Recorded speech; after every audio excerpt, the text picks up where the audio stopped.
En ce jour de septembre, ce dernier jour qui précède l'automne, je m'adresse à tous les Français. Ce n'est pas un appel du général de Gaulle, n'est-ce pas? Je ne me prends pas pour un général, mais je m'adresse à tous les Français de bon sens, de foi, des gens qui ont été roulés dans la farine, escroqués, et qui maintenant, de plus en plus en pourcentage, s'approchent de la misère, s'approchent de la désolation, s'approchent d'un laisser-aller que nous ne devons pas accepter. Ressaisissez-vous. Nous allons lutter ensemble contre cette conspiration, contre ce complot mis en place par des gens sans foi ni loi.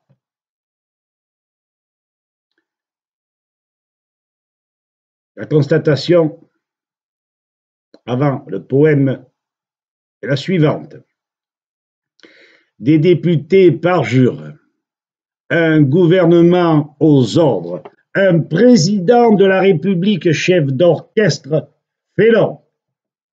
Tous ont dépassé les bornes de l'entendement, de la justice, de la fraternité et de l'égalité.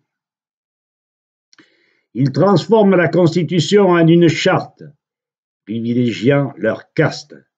Ils délaissent le peuple, perturbent son équilibre et taisent la voix de la raison. Sans armes et sans travers, déraisonnable, le peuple français se doit de claironner tous unis derrière le Conseil national de transition.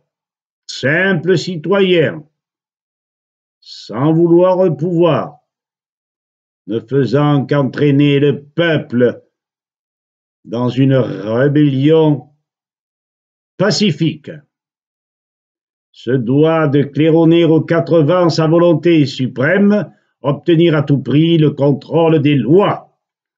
Ces strophes devraient l'y inciter. Voici le poème intitulé Souveraineté citoyenne. De cet ancien palais aux racines ducales, cédé par les Bourbons au marquis de Lassay, il devint le berceau d'Assemblée nationale, horrible paravent de textes et décrets inconstitutionnels. L'hôpital est Sully, d'Aguesseau à Colbert. Ils trônent devant le palais Bourbon, dans leur habit de marbre. Ces commis de l'État, immobiles, impuissants, en ce temple maudit aux multiples travers, l'innommable arbitraire revint en conquérant. Que demande le peuple aux instances suprêmes? Le droit de concourir à l'expression des lois. Par cette création et ce juste barème, la conduite de tous est de fort bonne loi. Que n'aviez-vous promis dans votre propagande, tous ces partis menteurs d'une folle espérance? Elle ravissait l'âme sans qu'elle fût trop grande pour ne point aboutir à folle décadence. D'un pouvoir partagé, promesse non tenue, démocratie directe ô combien désirée, vos actes et discours ne sont point parvenus à placer l'électeur à l'égal des élus.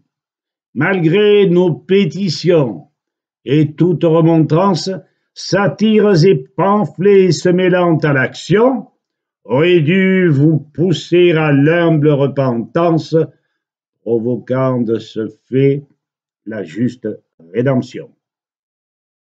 Aujourd'hui, députés d'une infâme cuisine, convaincus de déni, mensonges et abus, regagnez vos pénates, lards et bassines, concoctez-vous vos plats et vivez en reclus. Le peuple est informé, fort capable aujourd'hui, et non pas pour le pire mais bien pour le meilleur, de créer à lui seul, sans jamais un ennui, les règles et canons utiles aux questeurs. Les élus de demain, qu'ils soient sots ou mutins, ne peuvent en aucun cas s'opposer au destin. Le peuple a tout loisir d'imposer le scrutin. En toutes circonstances, il reste souverain, ne voulant point souffrir d'injustice ou de crainte, que les référendums deviennent nos sauveurs. Ô plumes citoyens, la musique est empreinte des pleurs de nos aînés qui furent salvateurs.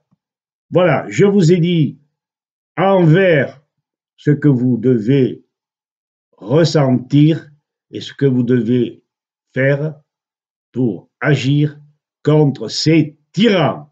À bon entendeur, salut, Hadichatz et au plaisir.